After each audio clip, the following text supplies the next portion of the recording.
Alô, Baixada Santista, Ação em Reação chegando pela sua TV Com. Prazer muito grande em contar com a sua audiência nesta terça-feira ao vivo, falando para os 9 municípios da Baixada Santista e convidando vocês a participarem do programa.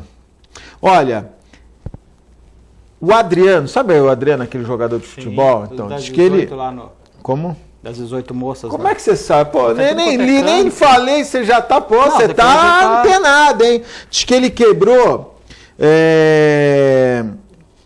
Diz que ele quebrou 3 mitos, né?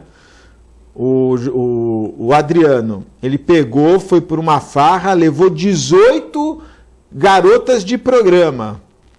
Ele entrou no motel e mostrou para a moça do motel 60 mil reais no bolso. Ele foi no motel VIPs e levou um grupo de pagode junto. Então, o Jornal Extra, que fez essa matéria, diz que ele derrubou 3 lendas urbanas. Uma, que ele estava fora de forma, porque realmente, 18 mulheres, o cara tem que estar bem. Que ele estava falido, porque gastar 60 pau numa noitada, e que ele estava noutra. Andaram soltando uns boatos aí. Eu fiquei impressionado. E pior, mostra o Adriano.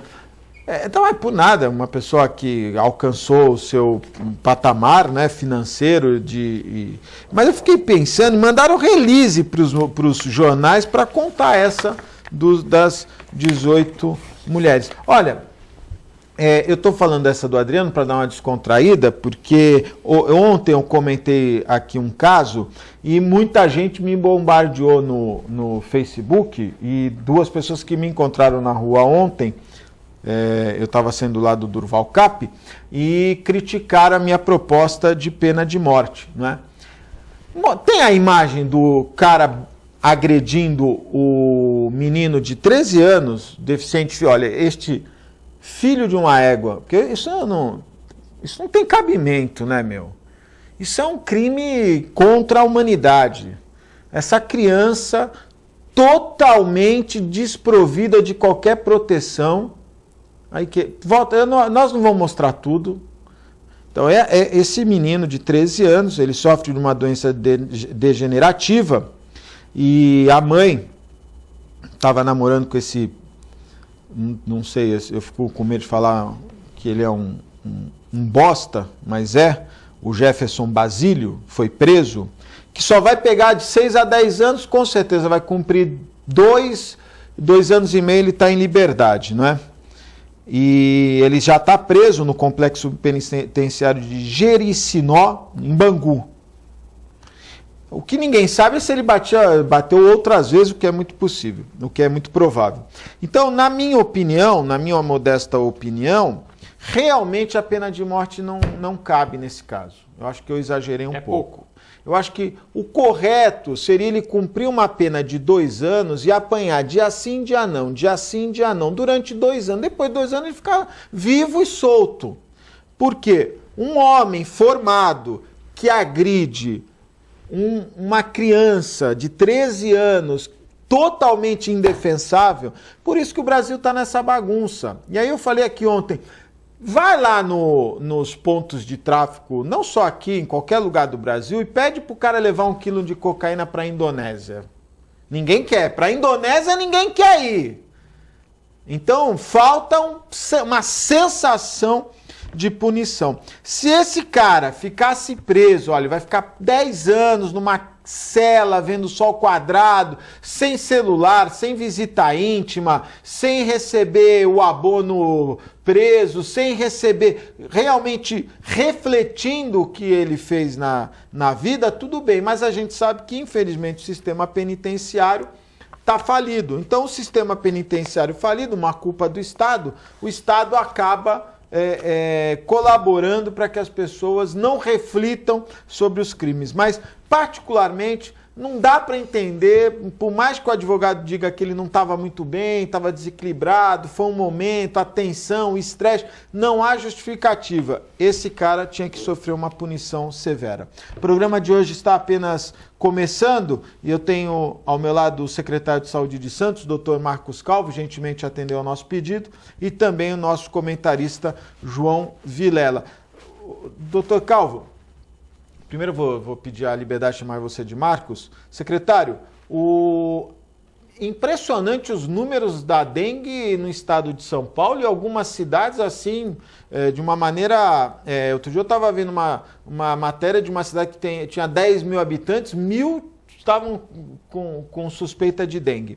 E aí se levantou a hipótese das cidades que estavam sofrendo com a falta d'água e as pessoas estavam armazenando água e que por isso poderia ter incentivado a dengue. Eu não estou muito preocupado ainda com esse ano, eu estou preocupado com o ano que vem. Vamos ter aí um surto? Boa tarde, obrigado pela participação. Boa tarde, Augusto, e boa tarde, Vilela, né? Para satisfação, a gente está mais uma vez aqui no Ação e Reação. A dengue, Augusto, ela tem que preocupar sempre, né? Eu acho que hoje nós temos em Santos uma situação muito mais confortável, muito mais tranquila. Quando a gente considera o ano epidemiológico, que inclui aí o segundo semestre do ano passado, até o momento nós temos 155 casos confirmados, né? Mas isso já é um sinal de alerta. Né? Esse número? Esse número já é um sinal de alerta. Né? Hoje a gente trabalha com um parâmetro, que é até um parâmetro técnico do Ministério da Saúde. Um caso para cada 100 mil habitantes é a situação de emergência.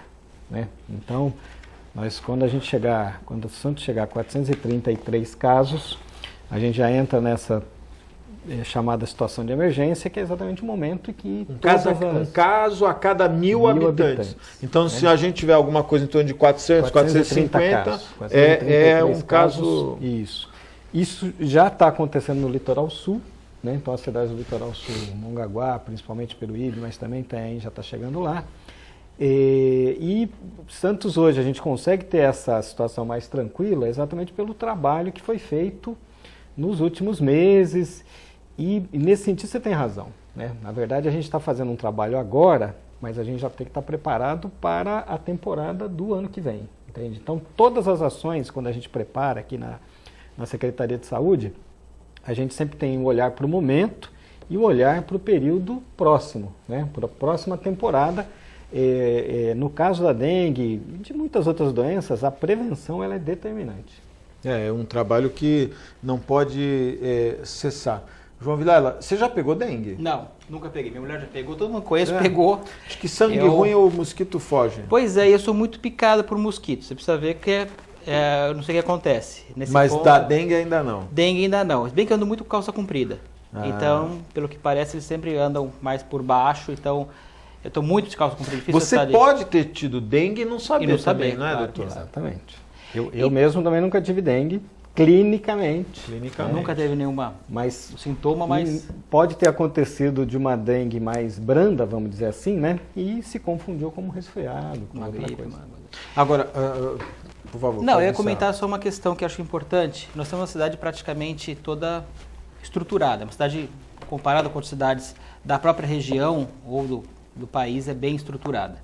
E eu estava vendo um dado da OMS, Organização Mundial de Saúde, dizendo que cada $1 gasto em infraestrutura, a gente pode notar isso que é claro no mundo inteiro, né? Os lugares que tem, não é só temperatura, você fala, lugar mais frio não tem mosquito, lugar mais quente tem. Você pegar a região da Flórida, por exemplo, é tão quente quanto aqui, e você não tem caso nenhum. E países próximos tem. Então, cada $1 gasto com infraestrutura, que já não é uma questão da área de saúde especificamente, são outras áreas, economizam $60 na área de saúde. Então, talvez o caso da dengue seja o mais claro nesse ponto, né? Você começa a notar que os lugares mais com menor infraestrutura, com maior problema, e deve ter essa relação também em Santos, talvez vendo esses problemas, não sei como é que vocês analisam essa forma, mas começa a ter uma carência maior de estrutura você acaba tendo maior número de casos. Eu acho que problema. também isso se soma com os municípios. Sim, né? então, tá eu muito não próximo lembro, uma coisa da outra, né? uma ocasião fiz um programa e um convidado disse o seguinte, olha, o mosquito ele vai de um município para outro. Fácil. Entra, às vezes, dentro do carro, você transporta o município, transporta o mosquito. Então, às vezes, um município pode ter uma campanha mais veemente, outro não, e aí acaba. O mosquito não sabe o que é Santos, São Vicente, Praia Grande, Cubatão. Na nossa região isso é muito nítido, né? significativo, né? Na verdade, a gente tem várias influências dessa situação regional. Uma delas é que muitos dos nossos prontos-socorros, das nossas unidades, recebem uma demanda grande dos outros municípios, né? Então, tem unidades nossas que recebem mais de 30% de pacientes que vêm de outros municípios, né? Agora, além disso, o mosquito ele tem de fato o próprio mosquito ele tem um ciclo de voo, né, de quase 300 metros. Entende? Então, o próprio mosquito ele vai se distanciando e ele consegue com isso aos poucos, né, quer dizer, ele voa, começa a botar ovos e vai. E quem transmite na realidade é o ser humano, né? O mosquito apenas é o vetor, né? Ele acaba tendo. O ser humano é que fica passando de um mosquito. Não é o mosquito não tem dengue, isso que eu quero dizer. Quem tem dengue é o ser humano, né? O mosquito nasce sem dengue. Ele vai picar o ser Mas humano. no momento que ele picar um ser humano com dengue, que tem a dengue, ele passa a estar infectado com dengue e aí vai transmitir para todas as outras pessoas que ele picar. Então, numa dessa de vir 30 pessoas para Santos, para serem com dengue, com certeza de ter dengue, os mosquitos estão ali, acabaram de nascer, já começam a picar, vira uma. Exatamente. Ele vai se alastrar de uma forma com as próprias pessoas. Então, é por isso que o aumento do número de casos de dengue sempre vai acontecer no final do verão, né? Então, normalmente, a gente tem a curva de aumento de casos vai ser março, abril e atingindo maio, né? Agora, o secretário, nós hoje, basicamente, são as campanhas educativas e a visita dos agentes nas casas das pessoas, né?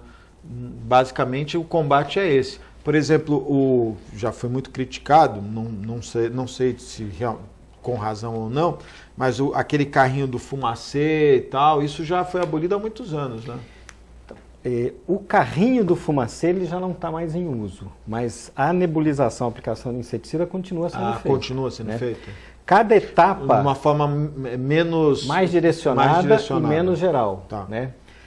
Cada etapa do momento da doença, né, a gente tem uma determinada estratégia para combater. Então, num primeiro momento, você tem um trabalho permanente de visita casa a casa. Esse é um trabalho permanente nas escolas, nas feiras, em qualquer lugar, sempre tem lá uma equipe da dengue informando as pessoas, né? Quando começa a chegar o período anterior, você começa a intensificar, né? Veículos de comunicação, jornal, televisão, mídia, tudo você começa a intensificar. O que a gente está fazendo agora, Augusto? A Prefeitura de Santos tem um sistema que tem uma armadilha espalhada a cada 200 metros, né? É uma armadilha... Isso na cidade? Na cidade, né? Exatamente porque o mosquito tem essa amplitude de voo, né? E aí, essa armadilha ela tem uma substância que atrai a fêmea do mosquito, né? A armadilha não captura o mosquito, né? O objetivo é a gente contar a quantidade de mosquitos que tem ali naquela região. Olha que interessante. Então, uma vez por semana... Como pesquisa. Como pesquisa e para a gente identificar regiões com maior quantidade de mosquito. Então, uma vez por semana vai um técnico, anota a quantidade de mosquitos. Então, se tiver 0 é verde. Hoje, qual é o bairro que tem mais? Você tem de cabeça? Isso varia muito. Muito. O que acaba acontecendo? A gente consegue ter... Os bairros que têm mais terrenos, com certeza. Ou não? Então, não é essa a lógica. Não tem essa lógica. O que acaba acontecendo, Augusto? A gente acompanha isso semanalmente. Então, numa determinada semana, concentrou no Macuco. Aí a nossa equipe vai para lá, faz um mutirão, né? Aí você percebe que as próximas semanas zerou a quantidade de mosquito ali. Aí começa a subir na ponta da praia. Então, os mutirões são a segunda etapa do controle, né? Quando a gente vai fazer um mutirão hoje no bairro, a gente tem 2 outras ferramentas para trabalhar. Uma delas é o chamado Alô Saúde, né? A prefeitura tem um cadastro dos telefones da região, através de um contrato com uma empresa, e aí todos os telefones daquela região recebem ou uma mensagem fonada ou um SMS avisando que o agente está indo lá, né? Então, facilita a entrada do agente, né? Facilita, porque as pessoas hoje têm uma preocupação com segurança, naturalmente, né? E potencializa a informação que o agente está transmitindo.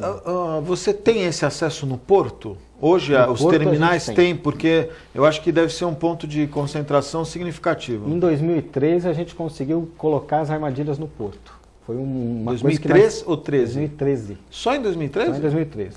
Conseguimos conversar com a Codesp, fizemos uma parceria muito boa com a Codesp. Hoje a gente tem as armadilhas, inclusive porque no porto. como o container tem aquela... Né? Entranças ali, acaba poçando água. O que o pessoal nos coloca é que, assim, aqueles containers que ficam na área portuária, eles têm uma rotatividade grande. Rápida. Então não acumula água. Nem tanto nesses locais, né? A preocupação maior é até nos outros pátios mais Olha, em diminuídos. frente ao Concais ali, que ali tem um que a Codesp deixa de entulho, né? E ali não é rotativo não, ali é... Então, estas áreas são as chamadas, nós tratamos como chamados pontos estratégicos, né? Então essas áreas, uma vez por mês vai uma equipe ver uma geral. essas regiões. Então, o que é ponto estratégico? Ferro velho, uma borracharia, Sim. esses locais que acumulam... Eu vejo ali naquela região da Nossa Senhora de Fátima, Sim. tem vários ferro velhos. Você colocou agora... Exatamente. Eu ia falar até disso. Ali perto do Sesc, por exemplo. Tem... Isso. Eu vejo a quantidade que você tem de carros ali, que com certeza são viveiros... SESI, perdão. São viveiros, com certeza, não Isso tem mesmo. como não ser. E para-choques e pedaços de carro, pneus e tudo mais que tem aqui naquele pedaço. Então deve ser um lugar que tem uma quantidade grande de... Outra coisa que eu pego muito no pé, estava falando para o Augusto antes, é bueiro. Porque eu não tenho visto uma limpeza eficiente de bueiro. Eu estou tirando foto agora, eu sei onde estão os piores bueiros da cidade, por exemplo. E isso é uma questão não só da enchente que você acaba trazendo, como a manutenção de focos ali realmente. Eu não vejo na limpeza do bueiro, por exemplo, se Mas jogar você vê cloro. limpeza de bueiro? Não tenho Eu visto. vi. Você viu? Vi sábado. Quer ver um bueiro entupidíssimo que eu peguei agora? Eu vi sábado. Ah, Pela primeira Mas você vez, viu que tipo de eu vi limpeza? uma equipe da... Porque não é a Prodesan que faz, é a Terracom, o contrato é da Terracom. Pela primeira vez eu vi no sábado que eles estavam procurando o revólver do... bom, mas na de Abreu, isso eu vi também. Pô, mas fizeram uma baita de uma limpeza Tá, lá eu nos vi, bueiros, isso eu vi, pô. mas foi a Achei Sabesp junto, sensacional. a Sabesp junto, A Sabesp também, eu vi tava os carros junto. da Prodesan. Eu falei, caramba, sensacional. mas foi a primeira- Ali não vai entupir por muito tempo. Por um tempo. Mas eu peguei alguns bueiros agora, e a quantidade de água que você vê parada, se é limpo ou não, eu já não sei. Agora, se o mosquito consegue ficar ali ou não, também Mas não é sei. só na água limpa que o mosquito... Só na água Esse limpa. tipo No de água canal, por de- exemplo, não água tem limpa. risco de ter dengue, por exemplo. Não, Não tem o menor... dificilmente. Mas o bueiro, eu peguei um ali na ponta da praia, na saída da balsa, perto da balsa. Ele está completamente Você vai assoreado. montar uma empresa limpa-fossa, é isso? Estou quase montando. Você sabe que um dos caras mais ricos da China atualmente é um cara que tem uma empresa de limpeza. Ele limpa tudo, banheiro, não sei o quê. É um mesmo? cara que está riquíssimo, ele especializou em limpeza das olha que coisas. interessante. É um ramo interessante você limpar. O cara mais rico da China é o cara da Alibaba, né? É da Esse Alibaba? Não sei, eu não- Olha, eu nada como a pessoa se arrepender na vida. E o deputado, cadê o Jerônimo Guergen, do PP do Rio Grande do Sul, ele está sendo investigado na Operação Lava Jato por suspeita de envolvimento no esquema de corrupção da Petrobras. Ele, numa coletiva à imprensa, junto com o seu advogado, ele começou a chorar, dizendo que o PP acabou. Tá o vídeo aí, Gisele? Vamos ver ele. Eu fiquei comovido. Eu a vida inteira lidei como presidente da juventude do meu partido dizendo que o jovem tinha que fazer política. E hoje estou aqui dentro de um quadro desse. Desculpa, mas é isso. Eu não tenho nada a ver com isso e vou mostrar. Tem o direito da defesa também, né? A gente não pode prejulgar as pessoas. Tá aí, o Jerônimo Guergen. Tomara que ele possa provar que realmente ele não estava... Você acha que lágrimas de crocodilo? A gente vê tudo, como o Dr. Marcos falou, agora a gente não duvida de mais nada que a gente estava conversando antes, mas na realidade pode ser tudo, pode ser uma pessoa inocente realmente, quem tem que provar agora vai ser o Ministério Público, né? Na realidade ele não vai ter que provar nada, ele vai ter que aguardar o Ministério Público provar que ele estava... Olha, depois que eu li essa semana o Oscar Maroni escrevendo na Folha de São Paulo, maior cafetão do mundo se bobear, né, meu? E escrevendo lá sobre ética, moral. Mas eu fico pensando, nada contra, acho que a liberdade de imprensa e tal, mas o que leva a Folha de São Paulo... Mas o Camarão ficou famoso por aquele episódio do avião da TAM, que caiu, e que a pista era curta, tinha problema no avião, tinha tido uma greve dos aeroviários uma semana antes, estava chovendo adoidado no lugar, teve um problema técnico no avião, e o único responsável que respondeu realmente foi o Oscar Maroni. Mas ele está com uma ação, você me desculpa. Ele tem uma ação contra a Prefeitura de São Paulo de mais de 40 milhões de reais. Porque fecharam. Porque fecharam o estabelecimento dele. Que foram em cima foi justamente o bordel que ele mantinha lá. Ele diz que não, mas ele tem uma ação contra a Prefeitura de São Paulo, que todos os paulistanos vão pagar, mais de 40 milhões de reais, e o Tribunal de Justiça do Estado de São Paulo isentou ele de qualquer culpa, hein? Isso é importante deixar claro. Hoje ele é um cara inocente, mas que é cafetão, é cafetão. Infectadas com o vírus da AIDS são as mulheres... com o vírus da AIDS são as mais suscetíveis ao câncer de colo do útero. Outra novidade é a inclusão de meninas de 9 a 11 anos numa campanha de vacinação contra o HPV. Cerca de 33.500 mulheres de 9 a 26 anos que vivem com vírus HIV são o mais novo alvo da segunda etapa da vacinação. Olha, importante... HPV. Não, as mulheres de 9 a 26 anos que vivem com o vírus do HIV vão receber a vacina do HPV porque estão mais suscetíveis a complicações. Essa é a segunda etapa da campanha de vacinação do HPV, que começou a primeira etapa, ela se iniciou em 2014 com meninas de 11 a 13 anos. Olha, importante destacar que, ainda mais com essa novidade de menina beijando menina e menina beijando menino à vontade. Tinha uma festa, no ano passado aconteceu um evento aqui em Santos, que a menina que beijasse mais ganhava um celular. Vocês lembram disso, né? Não vamos nem precisar falar que o organizador da festa. A menina, não vamos nem falar do organizador da festa. Dessa, não. A menina beijou 94, aí você fala, mas como é que ela sabe? Porque cada menino tinha uma fichinha, então ela beijava e pegava a fichinha. Ela beijou 94 bocas. Vai dar certo. Que coisa, hein? Não é grave? Nossa. Ela foi a primeira colocada, imagina. Agora, o HPV, uma das formas da transmissão é através do beijo, né, doutor Marcos Calvo? Mais intensamente através da relação sexual, né? Mas é possível, se a pessoa tiver algum tipo de ferida na boca, é possível a transmissão? Não, o HPV não. Na boca pelo vírus do herpes, né? Herpes. O herpes. Tendo alguma ferida ou independente? Independente. O herpes é um vírus que transmite bastante. Tá? O senhor acha que no caso do HPV, no caso da AIDS também os números, eu estive conversando com o Beto Volpi já umas 2 semanas atrás, ele estava muito preocupado, diz que o governo federal e governo estadual, aliás, ele fez críticas severas ao governo estadual, à política de saúde de HIV do governo estadual, mas também criticou o governo federal, disse que deu uma abrandada nas campanhas, né, e os números acabaram aumentando.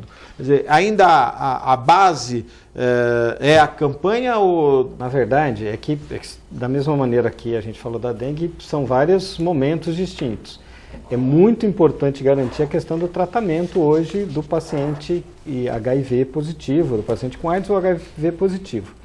O que está se discutindo, Augusto, é que, na verdade, assim, com o uso da medicação, mesmo o paciente que é HIV positivo, ele deixa de transmitir, né? Porque o vírus fica quase inexistente, né? Então ele não transmite. Ele não transmite. Então, o próprio tratamento é uma prevenção da transmissão. Ok. Então isso é importante ter claro e por isso que é importante garantir o tratamento. Agora, o que acaba acontecendo, e os mecanismos, né, as equipes de saúde acompanham muito isso. Por quê? Você tem novidades, né? Então, há alguns anos atrás, a preocupação da AIDS, do HIV, era a transmissão heterossexual das mulheres com os parceiros que acabavam tendo uma relação fora do casamento. Então, por isso que se intensificou a questão da camisinha. O que acontece agora nos últimos anos? Está aumentando a AIDS nos jovens. Nesse meio teve aumento da AIDS nos idosos com o advento quando surgiu do Viagra e tal. Exatamente. Então, são momentos que você tem Hoje que está aumentando nos jovens. Já tem algum estudo que o que possa... acaba acontecendo, Augusto, essa geração que está aí, né, ela não viveu o grande drama da AIDS nos anos 80, nos anos 90, né? Que nós tivemos... Assustava muito, né? Porque a pessoa morria rápido. Não, e assustava rápido, pessoas famosas, acabavam tendo aquela... Quantas pessoas, o Cazuza foi um dos maiores exemplos disso, né? Que mesmo tendo tratado nos Estados Unidos, feito tudo o que ele podia fazer, que tinha dinheiro, tinha fama, e foi muito rápido, né? Então, essa geração jovem que está aí não viu isso, né? Então, para eles, a AIDS é uma doença quase banal, né? É uma doença que, de certa maneira, tem um tratamento, tem um controle, né? Ela tem um tratamento, mas ela não cura, né? E o tratamento tem muito efeito colateral. Então, é preciso intensificar, e aí é que é a grande questão, é preciso intensificar a campanha para os jovens, né? Essa é a direção que hoje está se tomando em relação à questão do HIV, da AIDS. E uma coisa importante que quem tem o vírus do HIV, em razão dos medicamentos, começa a criar uma proteção contra o HIV em si, mas como o Dr. Marcos Calvo falou, os efeitos colaterais são terríveis, chega câncer, enfim, diversos... Tem outras... e que a pessoa fica muito mais suscetível, né? Não é uma... Primeiro que, assim... Tomar medicamento o resto da vida, né, não é uma coisa satisfatória. Né? Então, a perspectiva de ter controle, né, significa as pessoas têm uma condição de viver com AIDS, viver bem, porém tem problemas e em muitos casos, tem efeitos colaterais importantes. O Marcos Caseiro teve aqui, acho que um mês atrás, um pouco mais, e deu um número, disse que são 5 casos por semana na região. E que é um número alarmante. Um número significativo, exatamente. Então, todo o trabalho em relação à AIDS, nesse momento, né, claro, a política de AIDS do Brasil ainda é uma das políticas mais, vamos dizer, avançadas do mundo, mas a intensificação nas campanhas é muito importante. Porque não depende do Estado, né? Se você for analisar, depende da pessoa. Claro. Então, o que o Estado pode fazer é informar, orientar, talvez implantar isso nas escolas. Não sei nem se existe esse tipo de campanha dentro das escolas para a criança crescer sabendo dos perigos. E tem a questão da droga também, né? Porque a gente fala só de relação sexual normalmente e cresceu muito o número de pessoas usando drogas e muitas vezes com agulhas, e vão passando de pessoa a pessoa e a pessoa perde... A droga, a primeira coisa que faz perder a personalidade da pessoa e perde um pouco da consciência, um pouco da racionalidade. E ela acaba passando de um para o outro de uma forma muito grande. Isso que chama noia, né? Exatamente. Então, eu acredito que nessa questão também, muitos jovens hoje estão voltando, teve uma época que deu uma diminuída, né? Parece que funciona em ciclos. Voltando a consumir drogas de uma forma muito grande, você começa a notar muitos jovens, até bem cedo, a maconha não faz mal, hoje não tem mais problema com a polícia, hoje praticamente está uma coisa tranquila, e vai passando de uma droga para outra até pegar os injetáveis, que já é um grau para frente, mas que o cara começa a dividir. Né? E aí para passar outras doenças também é rápido. Né? Nós conseguimos regularizar a questão de vagas para pessoas que precisam de tratamento de drogas? É da Secretaria de Saúde ou Ação Social? Não, Secretaria de Saúde. Estava com um problema de falta de entidades, não é isso? Que na verdade são vários os serviços que oferecem esse tratamento. Né? Na cidade de Santos a gente tem o SENAT, que é o Serviço de Atenção ao Toxicodependente. Né? Esta unidade fica na Silva Jardim, a gente ainda vai fazer uma modificação. Nós estamos preparando um prédio para mudar a unidade de local, esse prédio está sendo reformado, vai funcionar ali na Praça Washington. E a ideia é que passe a funcionar 24 horas, já com caráter... Para a Washington no Orquidário? Isso. já com funcionamento 24 horas, né? Aí já com o nome de CAPS, né? Que é o Centro de Atenção Psicossocial. Que é o programa do governo federal. CRAC é Possível Vencer, exatamente. E as unidades de acolhimento, que são aquelas unidades, porque a questão do usuário de droga, né, principalmente do crack, é aquela pessoa que ela precisa de toda uma rede de apoio, né? Deixar de usar droga não é algo simples, né?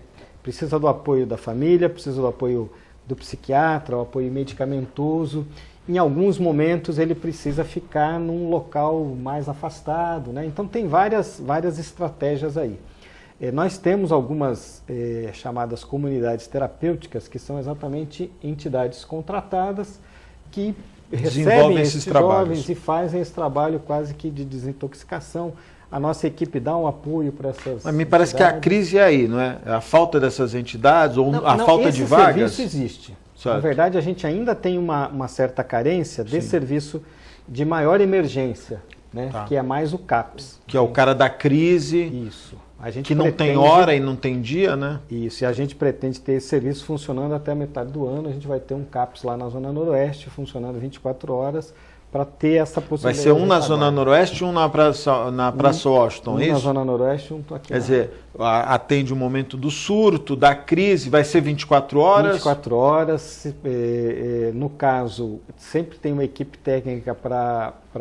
Só vai atender os toxicodependentes ou vai atender também pessoas com esquizofrenia, problemas neurológicos? Estas unidades somente toxicodependentes. Tá, eu estou lhe fazendo essa pergunta porque o governo federal, quando assumiu o japonês aqui de Santos, Tikanori, mudou, né? Mudou não, implantou outras políticas de atendimento às pessoas com esquizofrenia, enfim. Problemas neurológicos. E eu tenho recebido muitas reclamações que o governo federal passou, e eu vi até uma entrevista do Tikanori, né? Dizendo que o problema é que faltava gente preparada para receber uma pessoa em crise. O cara teve uma crise, um esquizofrênico, por exemplo, o cara tem uma crise, você vai ver ele aonde? Então, havia um conflito. Como é que... Eu cheguei a ver ele dizer que quem teria que fazer esse atendimento era o pessoal do SAMU. O pessoal do SAMU está preparado para isso, doutor? Quando a pessoa tem uma crise, Augusto, na verdade ela precisa ir para um serviço de emergência psiquiátrico. O SAMU pode fazer o primeiro atendimento, mas não necessariamente o SAMU. A própria família pode levar a pessoa para o... Nós temos esse atendimento hoje? Esse atendimento hoje, nós temos um atendimento que funciona na Zona Noroeste, que é um pronto-socorro psiquiátrico. Que ótimo. Temos dificuldade, de fato... Hoje, um profissional muito difícil no mercado é o médico psiquiatra. Né? Por quê? Tem pouca formação de especialistas. Né? Então, nós tivemos um concurso para psiquiatra no ano passado. Nós conseguimos, até ficamos surpresos, nós tivemos 11 inscrições de psiquiatras. Né? Quantos realmente aceitaram? Menos da metade assumiram. Né? Então, hoje o psiquiatra é um médico difícil. Mas, Marcos, isso tem a ver com a falta de interesse por parte dos profissionais em adentrar uma carreira pública, ou no município, ou no estado, ou da falta de profissionais? Porque também às vezes o cara não aceita porque o salário não está de acordo, enfim. Qual é a dificuldade aí? São as duas coisas. Falta profissional no mercado. Né? É como pediatra também, que é difícil? Hoje está faltando mais psiquiatra do que pediatra. Caramba! Por quê? A psiquiatria, ela não é uma especialidade tão pequena assim não. Né? Ela tem uma quantidade de transtornos mentais relativamente grande. A nossa sociedade, né, a sociedade moderna, é uma sociedade que cria, né, potencializa uma série de riscos para que a pessoa desenvolva um transtorno mental. Qual é o maior problema da sociedade moderna? É a depressão. É né? verdade. Então, a depressão é coisa de... É uma bobagem. Não, não é uma bobagem. E eu estava vendo que a região da Baixada Santista do país está acima do nível em relação a suicídios, Suicídios, né? Está acima do resto do país. Talvez por uma concentração maior de pessoas, o tipo de vida que se leva.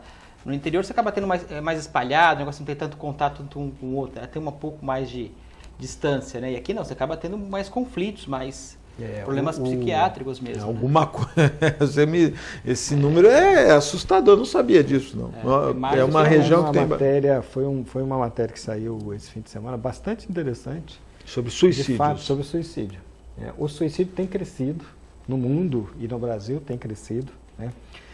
A gente às vezes acaba não percebendo o tamanho do problema, porque primeiro tem uma situação que para cada pessoa que consegue se suicidar, né, tem vários outros que tentaram e não conseguiram, sim, também felizmente, né? Mas todos são pessoas que têm um problema que precisam de ajuda, precisam ser tratados. É um problema bem grave, extremamente grave. Problema grave, afeta a difícil família, de resolver. Eu me recordo na crise que a Europa teve há 2, 3 anos atrás, os números de suicídios na Espanha e Portugal espalharam em razão das pessoas que perderam a casa, né? A crise financeira ela tem um fator fortíssimo nessa questão da depressão. Mas eu acho que nós não chegamos ao ponto de suicídio em razão de crise financeira. É uma boa parte, eu acredito que seja. É mesmo? Pelo que eu saiba. Bom, o doutor Marcos deve saber mais que eu. Mas... Vamos fazer um breve intervalo que as meninas estão me pedindo e nós voltamos no próximo bloco, não é isso? Então vamos fazer um breve intervalo, é muito rápido, fique aí, eu volto já.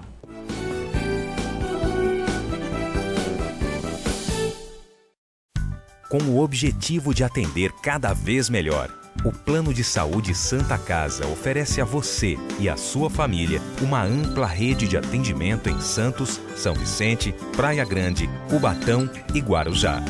Além de contar com a melhor equipe médica e multiprofissional do litoral paulista. Plano de Saúde Santa Casa de Santos. O melhor atendimento em plano de saúde. 3226-6200.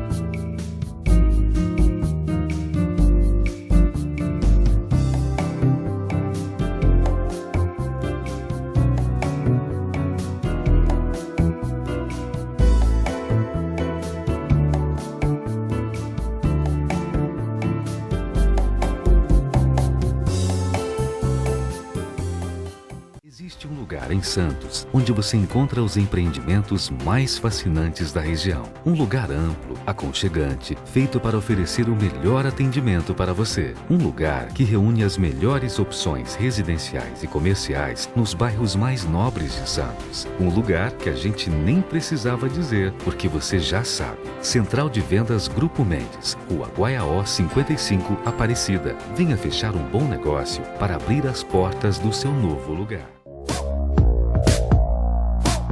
Sindicato dos Trabalhadores Municipais de Praia Grande, há mais de 20 anos levando aos seus associados planos de saúde e convênios, assistência odontológica e jurídica, curso de capacitação e outros benefícios, dando aos servidores melhores condições de trabalho e qualidade de vida. Para mais informações, acesse o site www.sindicatopraiagrande.org.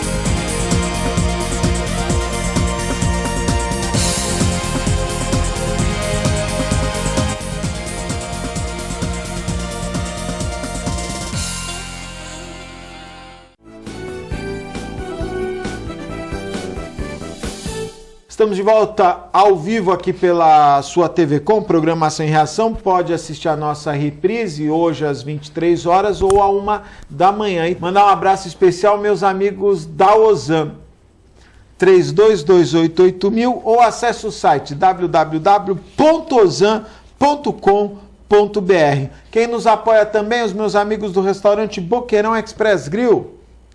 Mandar um abraço lá para o Nelson. O Nelson está em depressão, o São Paulo perdeu, ele está numa depressão profunda. Mandar um abraço também aos meus amigos do Incatep, o primeiro e verdadeiro centro de excelência portuária, o Incatep qualificando a mão de obra do trabalhador portuário e preparando para o mercado de trabalho. além dos cursos para plataformas, cursos específicos, o Incatep oferece também a tão sonhada carreira portuária. Hoje, sem dúvida nenhuma, apesar da crise, a atividade portuária é a que mais está contratando e contrata profissionais qualificados. Os equipamentos modernos, que cada vez mudam e se aprimoram, necessitam de uma mão de obra mais qualificada. Por isso eu recomendo Incatep, o primeiro e verdadeiro centro de excelência portuária.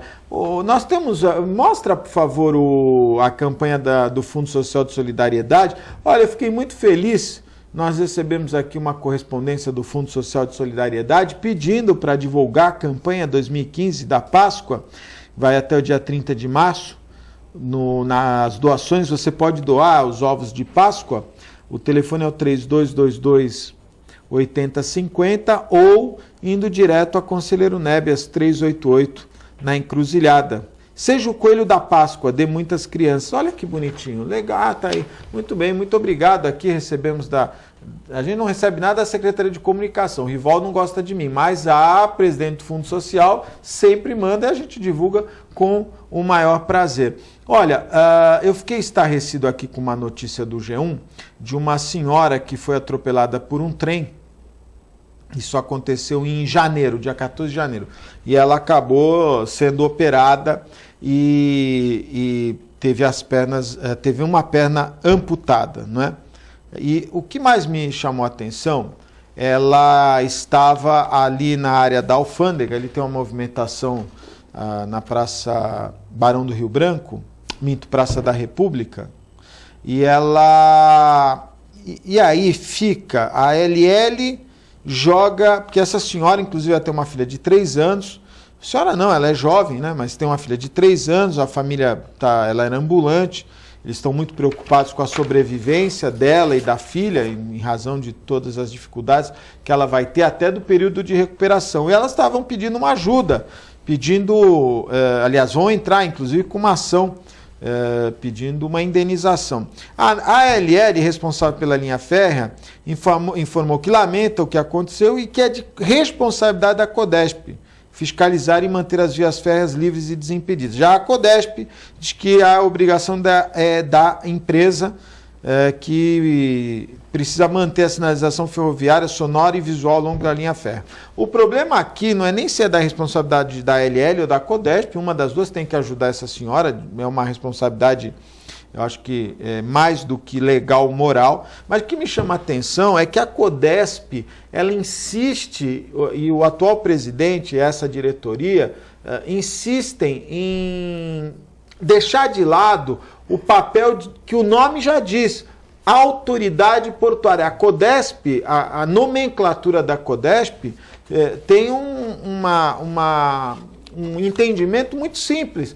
Autoridade portuária. Então ela não pode dizer que é da responsabilidade da ALL, ela tem que dizer assim, vamos punir a ALL, caso seja provado que a ALL não cumpriu com a fiscalização visual, sonora que ela deveria manter. O que não dá é para a Codesp dizer que não, é da responsabilidade da empresa, porque daqui a pouco não precisa mais de Codesp. Aliás, não precisa mais, esse novo formato portuário que foi desenvolvido no país, não precisa mais da Codesp. Tem a CEP, tem a ANTAC, não é? Então tem os departamentos que comandam muito mais o porto do que a Codesp. Então sugiro a essa diretoria, até porque poucos entendem de porto, a deixar de lado, e quem sabe a economia que nós vamos fazer muito mais.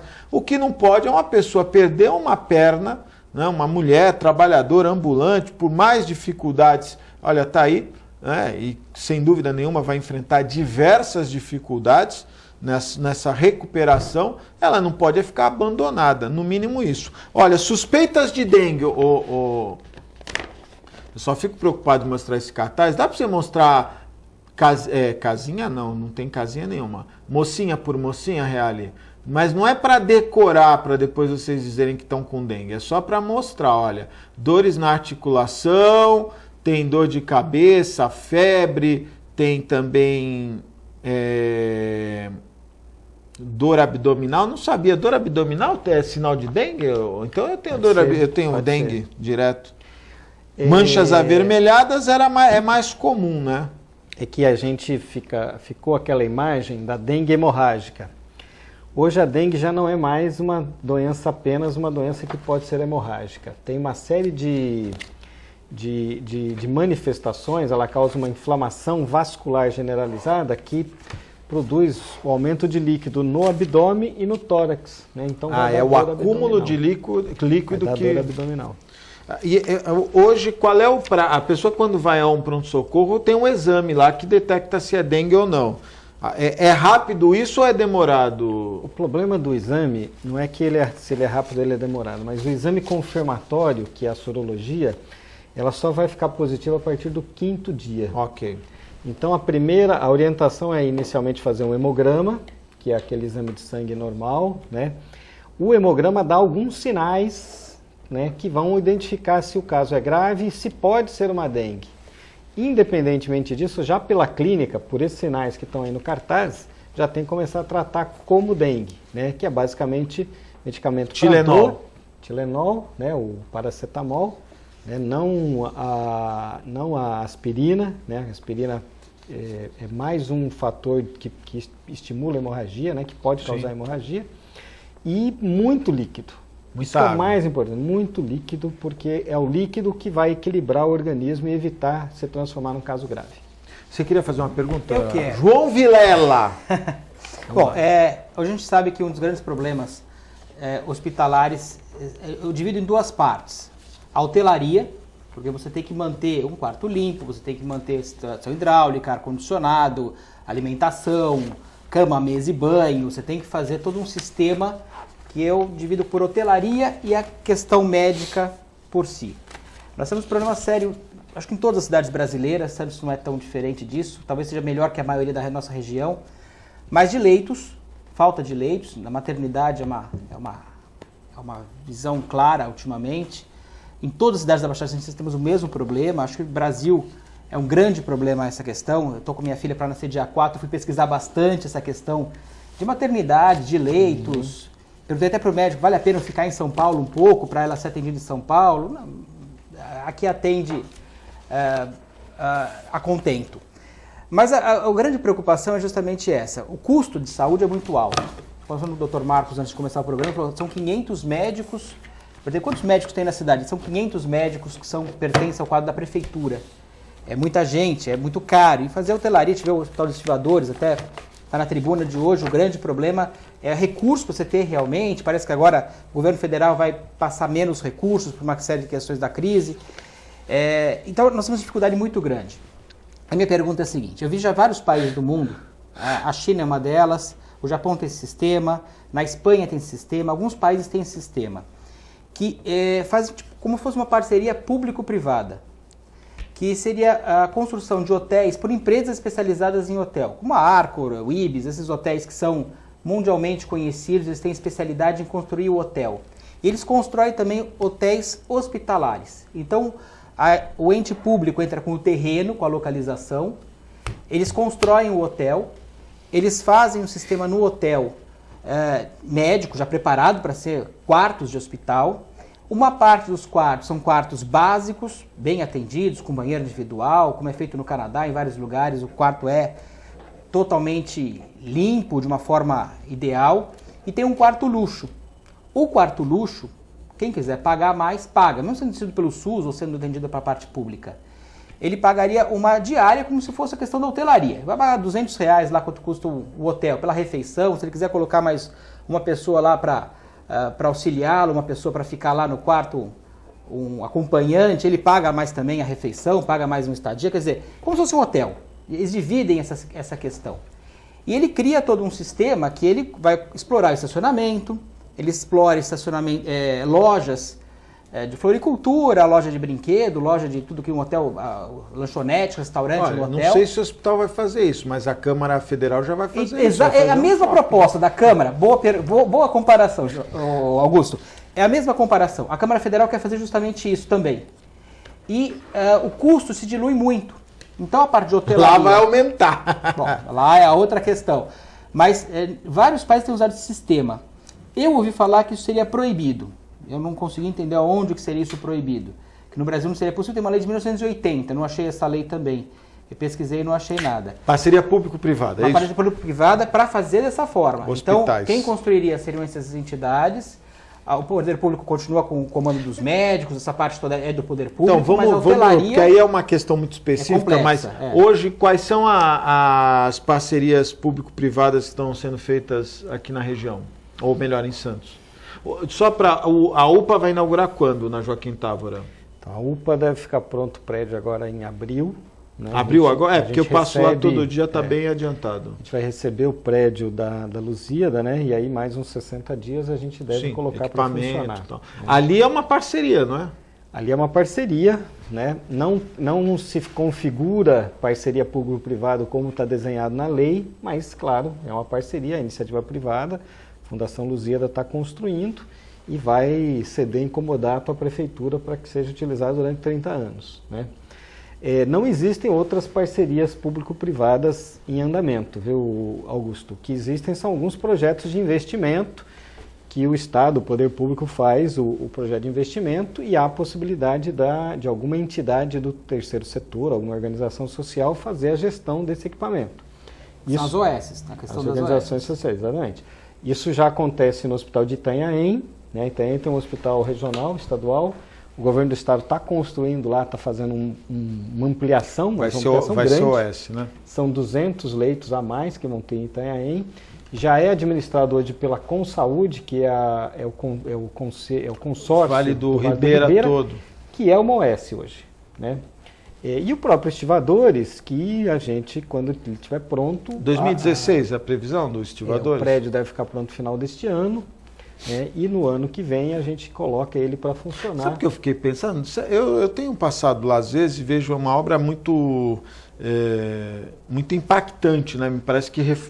Depois eu fiquei pensando, será que valeu a pena gastar tanto dinheiro nesse hospital, no prédio? Será que não era melhor ter construído outro ou feito uma... Veja, Augusto, pela sua feição a essa... O essa... poder público, é que na verdade, assim, a gente não consegue, na área pública, você não tem condição de pegar e falar assim, olha, eu vou demolir aquilo que está lá e vou fazer de novo. Você tem que aproveitar a situação, né? Então, havia o prédio, né?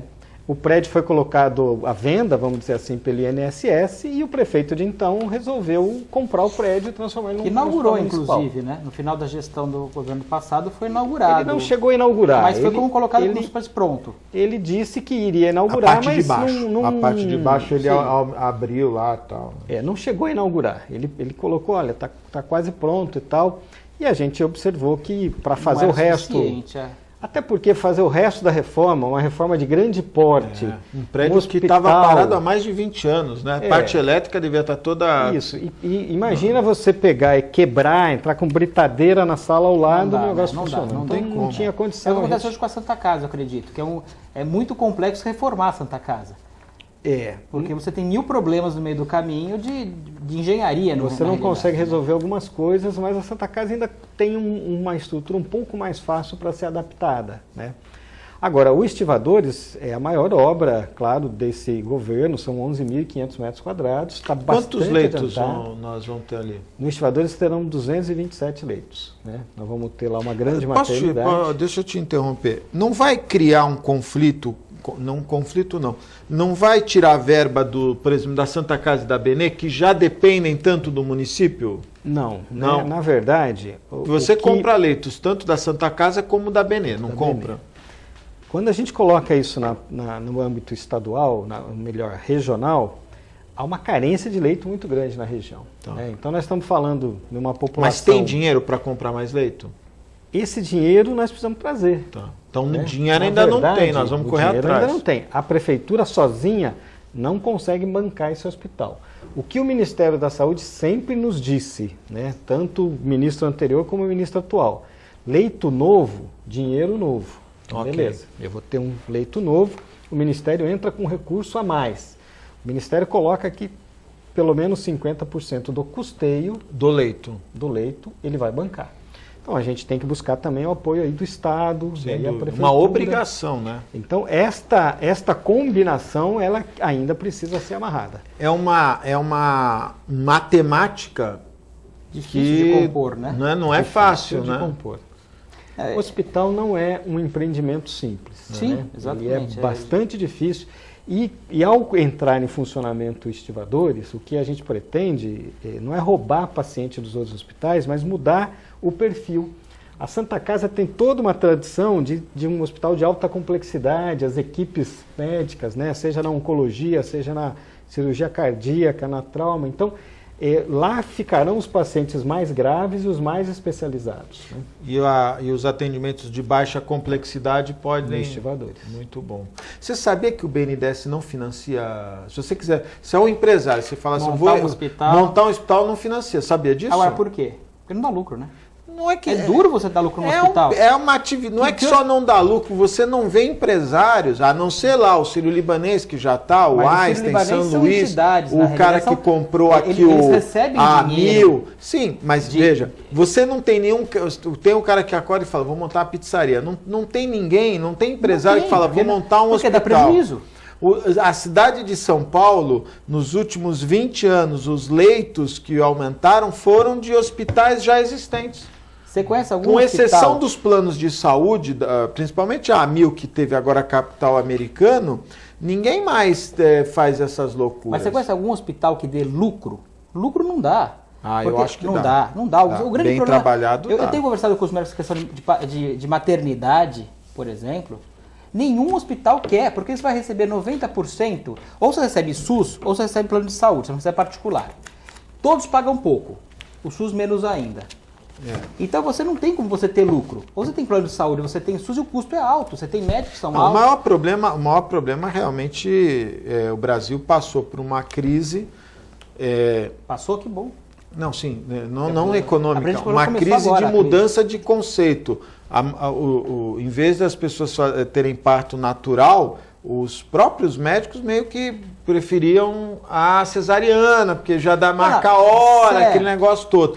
Até pela falta de profissionais que você teve. A obstetra também é um profissional difícil de achar, não é?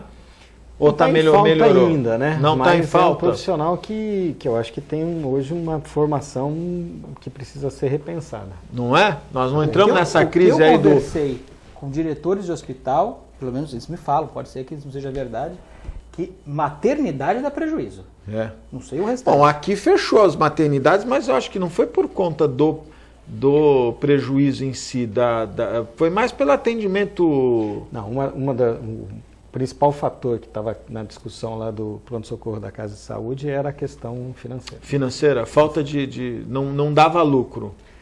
Ou dava prejuízo. A margem de lucro é pequena e o risco é muito grande. Exatamente. Então o que acaba acontecendo? Se um parto deu um problema e gerou uma ação indenizatória milionária... Acabou o negócio. E é fácil acontecer. Acontece, né? Não é que... João Vilela, muito obrigado. Tem alguma novidade lá? Algum negócio diferente? Ontem eu comi uma pizza em casa, a Fernanda me trouxe um negócio que eu achei sensacional. Uma tesoura que já tem a espátula para você pegar o negócio. Agora tem mais 2 modelos novos de para cortar pizza, inclusive. Que interessante. É muito bacana. Tem algumas coisas diferentes aí. Mas eu achei sensacional. Uma tesoura com um negócio aí, você corta e já pega e já põe no prato. Augusto, a loucura da loja é essa. É uma novidade, no mínimo uma por dia. Você vai hoje, você quer ver de hoje. Foi ontem, quer de ontem, de anteontem, e vai vendo todas as... Legal. Muito obrigado pela participação, obrigado, João. Marcos, muito obrigado pela sua participação. Acho que foi importante esclarecer esses pontos e lembrar da dengue, né? Sempre uma preocupação... uma preocupação permanente.